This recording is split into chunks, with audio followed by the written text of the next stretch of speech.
नमस्कार, आप देख रहे हैं ब्रेकिंग बिहार। अभी हमारे साथ है लोक जनशक्ति पार्टी रामविलास के बिहार के प्रदेश उपाध्यक्ष रमेश कुमार सिंह। इनसे जानेंगे लगातार जो बिजली की बिल है उसको लेकर के लोक जनशक्ति पार्टी सरकार पर आवाज उठाती रही है। और कल जो घटना हुई है कि एक तो पहले से ही लगातार कहा जा रहा है कि बिहार में बिजली महंगी है, वैसे में उस महंगी बिजली के बाद भी फिर से 24.10% बढ़ा दिया गया है और फिक्स चार्ज भी दुगना करने का प्रस्ताव है। हालांकि अब ये लागू नहीं हुआ है, लेकिन ऐसा प्रस्ताव है। इस पर क्या कुछ कहते हैं रमेश जी? देखिए, हम लोग तो विगत कई दिनों से बढ़े हुए बिजली बिल का विरोध ऑलरेडी करते आ रहे हैं। हम लोग पिछले महीने राज्यव्यापी एक दिवसीय धरना प्रदर्शन भी हम लोगों ने किया था। आखिर भाई गरीब जनता को कब तक प्रताड़ित करने का काम करेगी राज्य सरकार? एक तो खुद यहाँ की जनता अपनी गरीबी से परेशान है, बेरोजगारी से परेशान है, किसान परेशान है दहाड़ से सुखाड़ से, ऊपर से एक बिजली का ये नया बोझ, फिक्स चार्ज भी दोगुना करने का प्रस्ताव है। ऑलरेडी बिजली काफी बढ़े हुए दर के रेट से आता था, पहले से ही काफी महंगी थी बिजली, ऊपर से और 24.1% का बढ़ाव। ये राज्य सरकार पता नहीं गरीबों को किस हद तक गरीब से ही लूटने का काम करेगी, मेरे समझ के परे है।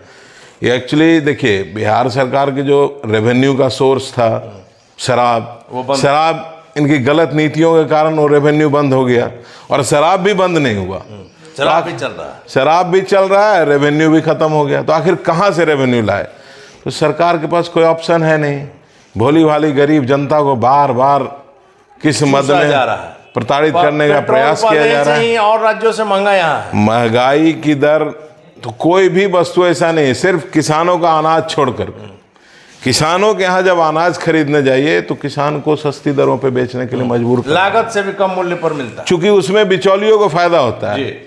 सरकार ने ऐसी नीति बना रखी है कि डायरेक्ट किसान को इसका लाभ नहीं मिल पाता है। सिर्फ किसान का उपजाया हुआ जिससे हम लोगों का भरण पोषण चलता है, अन्नदाता है, जिनसे हम लोगों का पेट चलता है, उनकी वस्तु उपजाए हुए वस्तुओं का कीमत को छोड़ करके बाकी सारी चीज महंगी पर महंगी होती जा रही है। ऊपर से एक बिजली का नया बोझ। अब आम आदमी फैन चलाना भी बंद करे क्या? भाई सरकार की नीतियों से यही लगता है कि अब आम आदमी अंधेरे में रहने को मजबूर है। आपने देखा होगा रमेश बाबू, सरकारी भवनों पर करोड़ों करोड़ बकाया है। या आप किसी सरकारी कार्यालय में चले जाइए तो देखिए कि एसी तो ऐसे खुला हुआ, आम आदमी पंखा भी नहीं चला पाता। निश्चित रूप से हमारी पार्टी का, हमारे राष्ट्रीय अध्यक्ष आदरणीय चिराग पासवान जी का भी यही कहना है कि भैया गरीब जनता को छोड़ करके पहले आप उन सरकारी दफ्तरों का तो बिल उगाही कीजिए जो करोड़ों में बाकी है। गरीब जनता के पास क्या है कि बिजली जलाता है, एक पंखा चलाता है, 200 400 500 1000 रुपए महीने में आपको पहले पेमेंट करना पड़ रहा है। और स्मार्ट मीटर में पेमेंट के साथ साथ उस मीटर में गड़बड़ी भी है। ज्यादा तेज चलने की शिकायत कई बार आई। कई बार मीटर तेज चलता है। आपने रिचार्ज कराया 2000 का, आज बैलेंस 1000 दिखा रहा है, कल -10,000 दिखा देगा। आम आदमी इसी में परेशान। ये मीटर रीडिंग सिस्टम भी इनका ठीक नहीं है। आम आदमी बिल्कुल परेशान हो गई है और सरकार को आम आदमी की चिंता बिल्कुल है ही नहीं। रमेश बाबू, सारण शराब कांड का जो चर्चा है काफ़ी हुई थी, उस समय पूरा हंगामा हुआ था, आप लोग भी गए थे। राष्ट्रीय मानवाधिकार आयोग की जो रिपोर्ट आई है उसमें साफ तौर पर कहा गया है कि 42 नहीं, बिहार सरकार का आंकड़ा था 42 नहीं 77 लोगों की मौतें हुई है। और आनन फानन में कई लोगों का बिना पोस्टमार्टम, उस समय भी आवाजें आई थी, बिना पोस्टमार्टम के अंतिम संस्कार किए। ये हम लोग जहाँ भी गए हैं, शराब कांड से, जहरीली शराब से जितनी भी मौतें हुई हैं, हमारे राष्ट्रीय अध्यक्ष आदरणीय चिराग पासवान जी जहाँ जहाँ भी गए हैं उन्होंने ये बोलने का काम किया है कि आंकड़ों के साथ सरकार के तंत्र आंकड़ों के साथ खिलवाड़ करते हैं। मरता 20 है, बताते 5 हैं, मुआवजा भी देना है। और वो 15 लोग या जो भी एक सर्टेन परसेंटेज, जो 50% लोगों का मौत का आंकड़ा ये छुपाते हैं, उनके घर वालों को उनका बॉडी तक नहीं दिया जाता है। भाई ये कौन सा सरकार है, कौन सा नीति है? तुगलकी फरमान है क्या कि अब जिस घर का व्यक्ति मर गया उसको आप दाह संस्कार के लिए बॉडी भी नहीं उपलब्ध करा पाते हैं, इसलिए कि आपके आंकड़े में वो संख्या बढ़ जाएगा। आप आंकड़ा छुपाने के लिए मतलब इतना घिनौना काम करेंगे। ये रमेश बाबू, बिजली की जो समस्या है ज़्यादा दर पर यहाँ लोगों को मिल रहा है, इस बात की सबसे पहले आप लोगों ने चर्चा की, सबसे पहले चिराग पासवान ने पीसी करके कहा, लेकिन उसके बाद फिर आप लोग शांत पड़ गए। भैया सिर्फ पीस नहीं, हम लोग शांत बिल्कुल नहीं पड़े हैं, सिर्फ पीसी करके ही आदरणीय चिराग पासवान जी ने नहीं कहा। आप लोगों ने हम लोगों ने बिहार, पूरे बिहार प्रदेश में हर जिले में हम लोगों ने एक दिवसीय धरना देने का काम किया।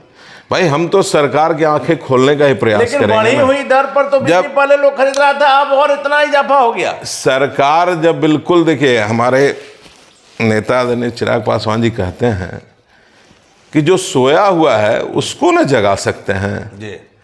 जो सोने का नाटक कर रहा है उसको आप क्या जगाएंगे? ये क्या सरकार को मालूम नहीं है कि भाई बिजली बिल क्यों बढ़ाना पड़ रहा है? कोई ज़रूरत नहीं है इसकी। आप पहले जो अपना पुराना बकाया है सरकारी दफ्तरों में और भी कई मतलब सरकारी भवनों के सारे बकाया को आप पहले इकट्ठा कीजिए, इकट्ठा करके फिर देखिए उस पर कुछ और उन मंथन कीजिए, स्मार्ट मीटर पहले लगाइए। आप पहले मंथन कीजिए कि बिजली की खपत का कितना प्रतिशत गरीब जनता यूज करती है, आम जनता, कितना प्रतिशत व्यावसायिक प्रतिष्ठानों में यूज होता है, कितना प्रतिशत सरकारी दफ्तरों में यूज होता है। आप आंकड़ा निकालेंगे तो देखेंगे कि कम से कम 75% बिजली का उपभोग या तो सरकारी दफ्तर करता है या व्यावसायिक प्रतिष्ठानों में होता है।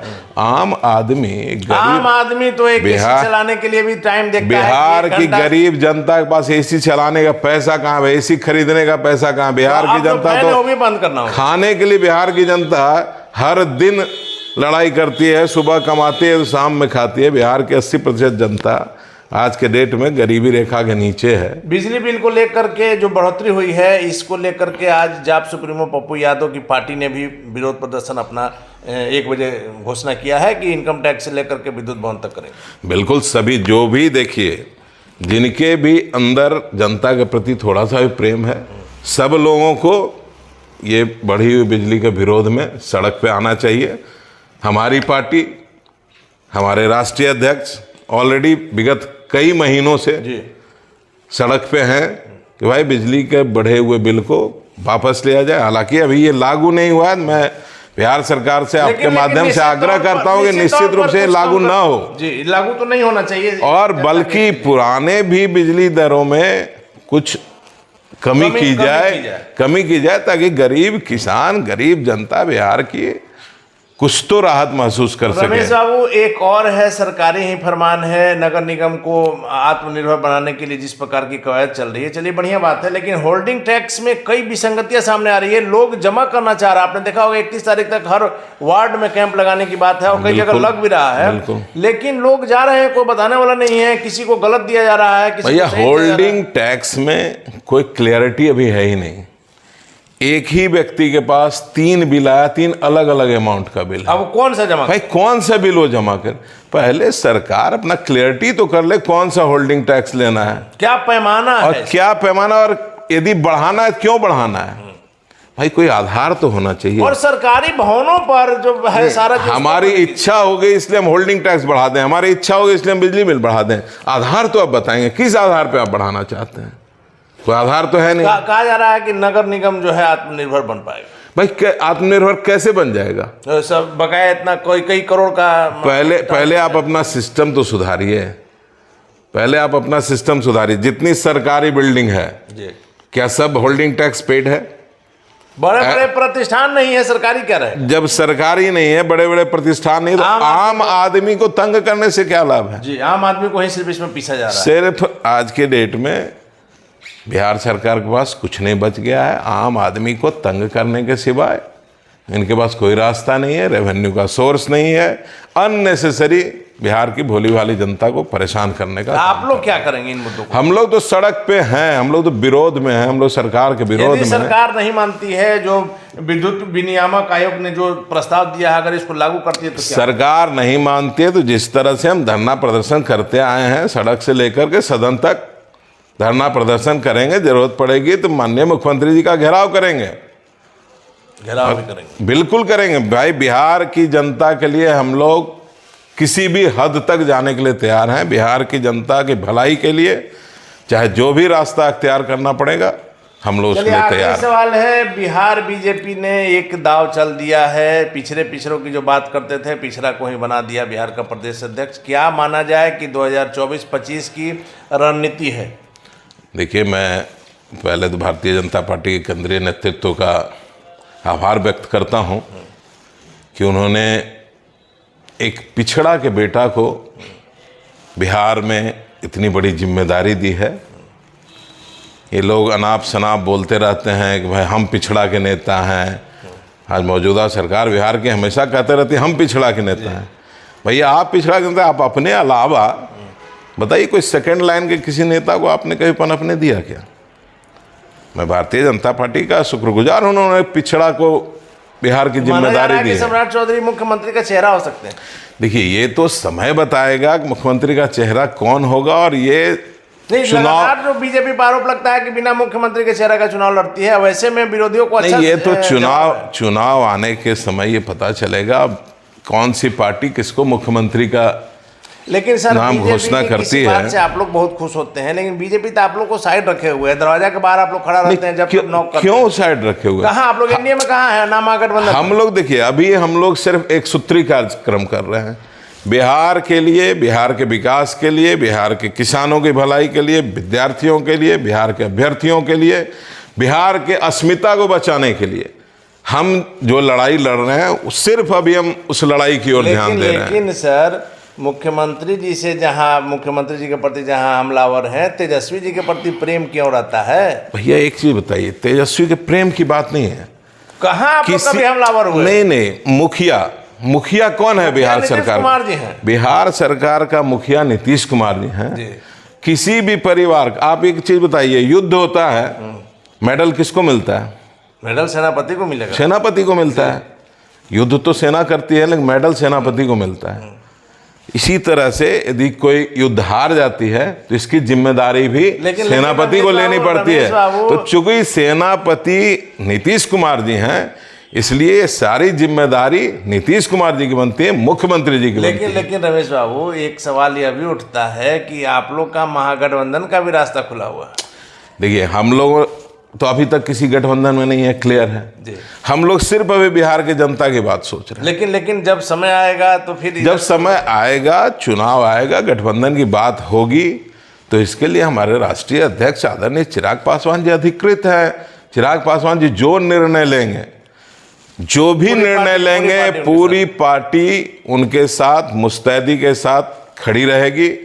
चाहे वो जो भी निर्णय लें, हम लोग पूरी पार्टी उनके साथ खड़ी। चलिए, धन्यवाद आपका। थे हमारे साथ बिहार के प्रदेश उपाध्यक्ष लोक जनशक्ति पार्टी रामविलास के, जिनका साफ तौर पर कहना है कि चिराग पासवान के हर फैसले के साथ पूरी पार्टी है, और साथ ही साथ बिजली का बिल हो, होल्डिंग टैक्स हो, जनता से जुड़े हुए हर मामले पर चिराग पासवान, उनकी पार्टी जनता के साथ है। समय आने पर जनता जवाब देगी। और साथ ही साथ सम्राट चौधरी के बीजेपी के बिहार के प्रदेश अध्यक्ष बनाए जाने का इन्होंने स्वागत किया, और इसका निश्चित तौर पर दूरगामी परिणाम देखने को मिलेगा। फिलहाल आप बने रहें ब्रेकिंग न्यूज़।